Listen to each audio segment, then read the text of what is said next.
and we was in Bombay for quite a long time, and then there was a little French ship called the Captain Jacks. It stunk rotten, it did, and they took there was about 20 Gurkhas on there, and the rest were Sikhs, and they all had these goats on there. You won't credit it, really.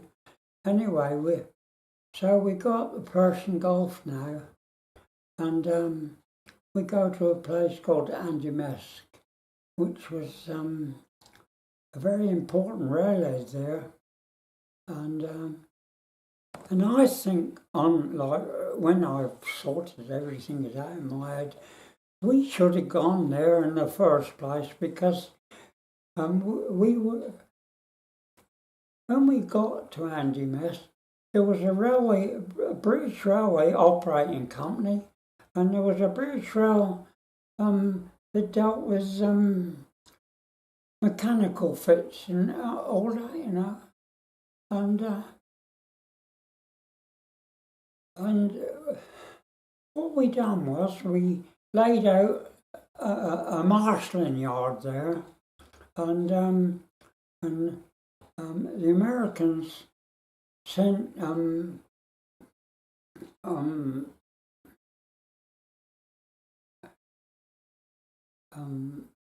what they wanted to do was build a factory there.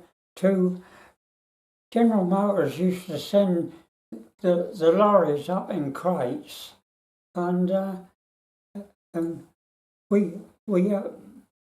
they built like somewhere to assemble them, and these blokes, young blokes, that was in like drivers and firemen. I mean, they were only young lads from here, and of course they were diesel run. But when they left Andimesk, and it was single line all the way to Tehran, but all the stations had another secondary road, so that you could have something in one there and you could run something by it, because they had all these oil trains there.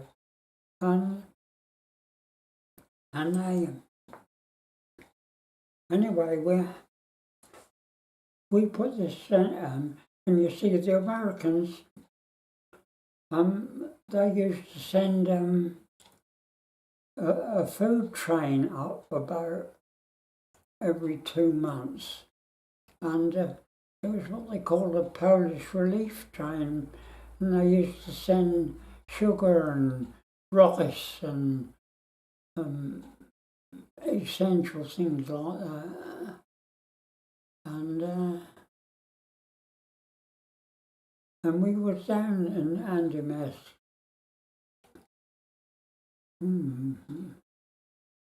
just over a year, and we gradually went up towards Tehran, and we were in Tehran over a winter, and it was cold, and we had guard duties up there, and they issued us with fur coats, and anyway, and then after we'd been there about just over a year, the Americans come in and took over all from us, and so they took over now. Now, we come from Iran down to a place called the Shatt al-Arab, and that is where the river Tigris and the Euphrates meet. That was called the Shatt, and we got put on inland water transport, run by army, mind you, and it was steaming and that, and we went across into Iraq. We went first to Basra, and then we went on to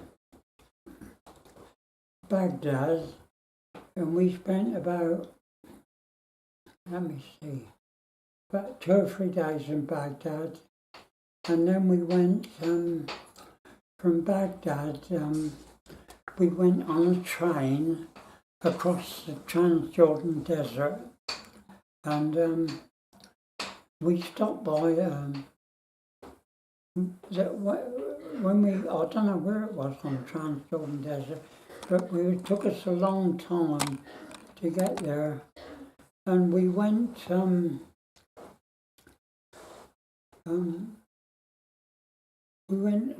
by lorries then, and the blokes was want to have a pee and that, and so we stopped by some bushes and that, and there was a river, a small river flowing by. So they all had a pee in what they wanted to do, and the officer come up and he said, "No, you can go home now and tell them you pissed in the Royal Jordan." And then we went through to Tel Aviv. We went through to Tel Aviv, and from Tel Aviv we went by rail right down into Egypt, and we went across the Suez Canal, and we went down to a place called Ismailia. That was just south of Cairo, and we were there quite a while, and then one day we full marching order, and they took us to Alexandria on the Med, and we went right across to Sicily. You won't credit this, and Sicily is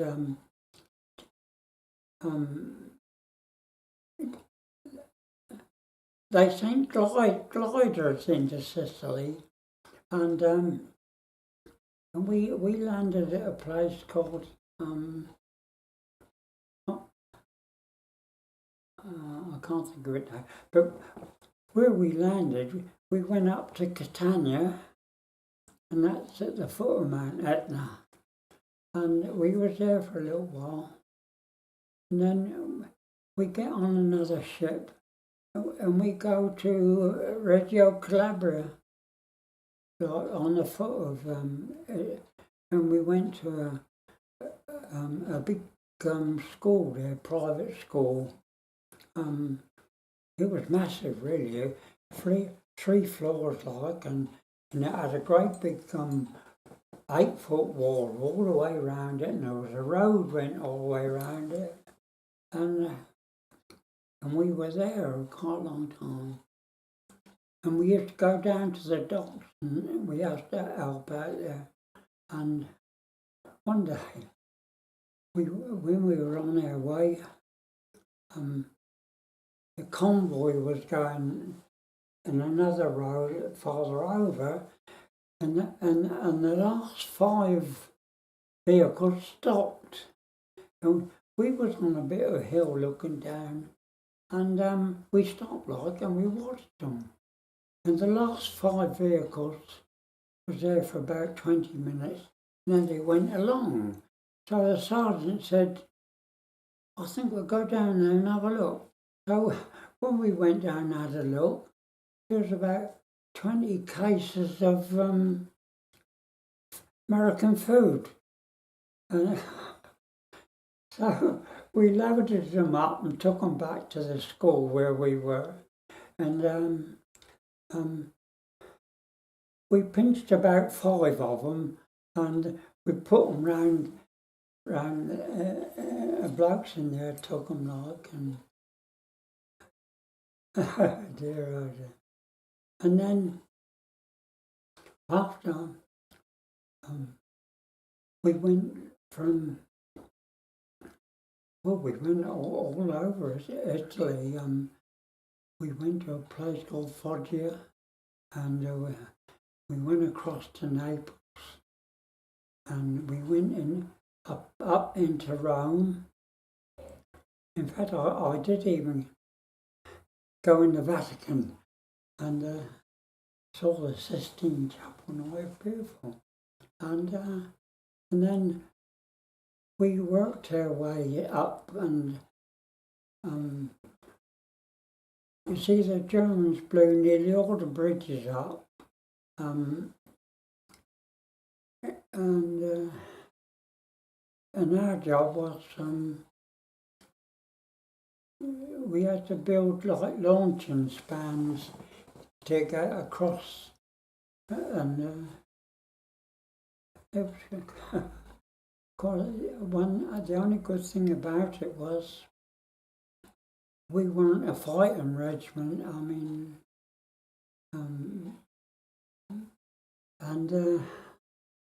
and when we got to Casino, our job was to dismantle. There's two railway, like one up and down line, main lines, and because the mountains on each side, we were in like a valley, and our job was to dismantle the railways and slide them up the bank each way. So that made a pathway for the troops to go through, like, and one day they was coming through, the troops were coming through this road, like, and there was a jeep come by, and it going very slowly. In fact, you could walk alongside.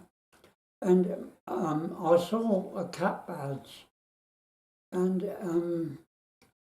Argonne and Southern Islanders, and I said to him, "Are you Argonne and Southern Islanders?"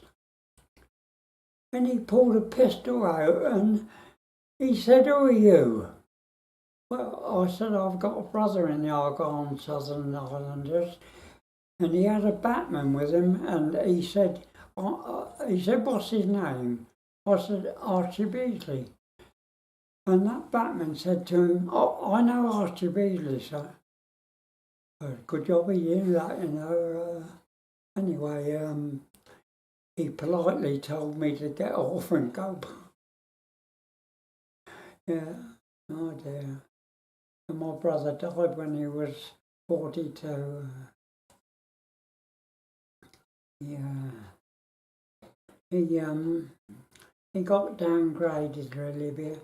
He told me he was in the desert, like, and the remnants of the desert was in, you might as well say, the eastern side of Italy, and the main force was all American. In fact, there was a big battle there to get on the shore.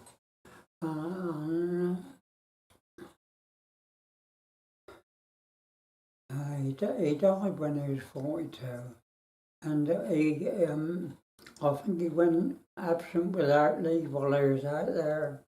And when they picked him up, they sent him for medical, and they said he wasn't fit to go back in the line. Well, he told me that he was on a small mortar, and that only fires about 600 yards.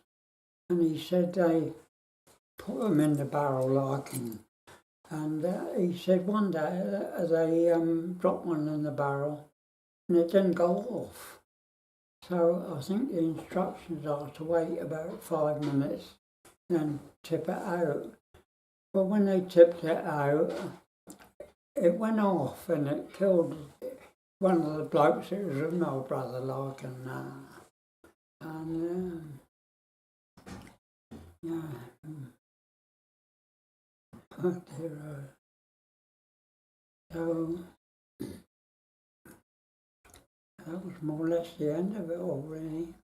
And you know, when we were building these bridges now, and we went to places like Palma and Rimini, and we crossed the other side to north of Milan, a place called Bardonecchia, and we got chatting like to the locals there.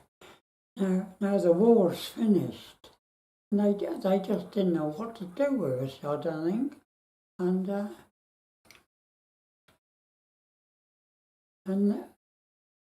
of course I was one of the oldest in there then, and they said they picked 2 to go on leave, and I was one of them, see.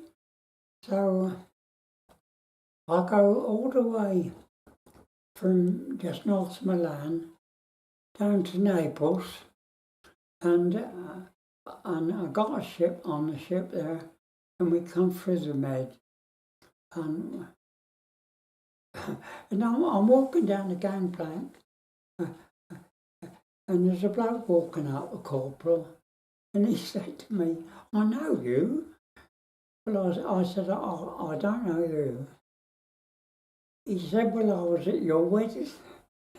Well, it appears that his wife was great friends with my wife, and we stuck together all the time, like, and over the tannoy it said, at Gibraltar we were, it said, the next stop will be like in Glasgow, and any man caught with any, because a lot of blokes bought pistols off of police and that, you know, and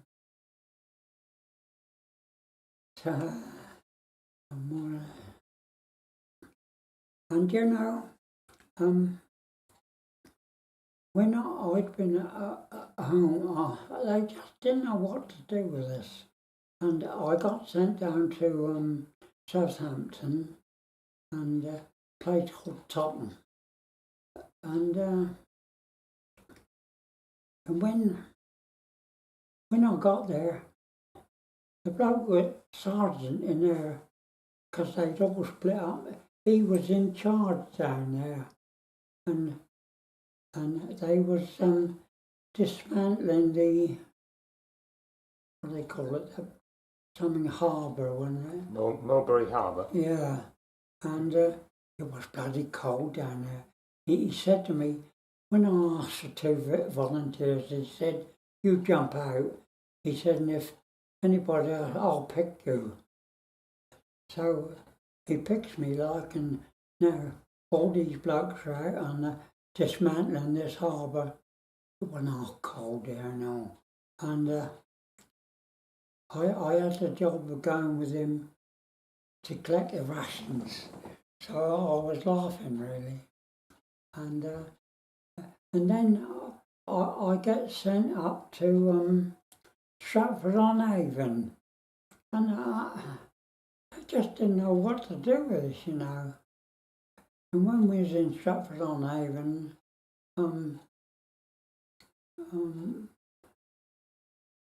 what they did was they asked us voluntary, all these people that got these air raid shelters in their gardens, we could go and take them down, like, and if they were concrete ones, we could lay them a path down. So that's what we done, and it was quite interesting, really. And then when I did get demobbed, I was in group 26. That was the biggest group of the lot, and I got demobbed at Hereford. Yes, I got demobbed at Hereford, and they fitted us up like now with a suit, Mac, Trilby, and I went home. And I think I had about 2 or 3 months leave. And then I went up to Paddington, like, because I worked on the railway, and they asked me what I wanted to do. I said, "I'd like to go in a signal box." Well, he said there's not many small signal boxes in the London area. He said, you'll have to go away somewhere the other side of Reading. Oh, I said, I'm not going anywhere. Christ, I said, I've just been away for nearly 6.5 years because I didn't come home for 4.5.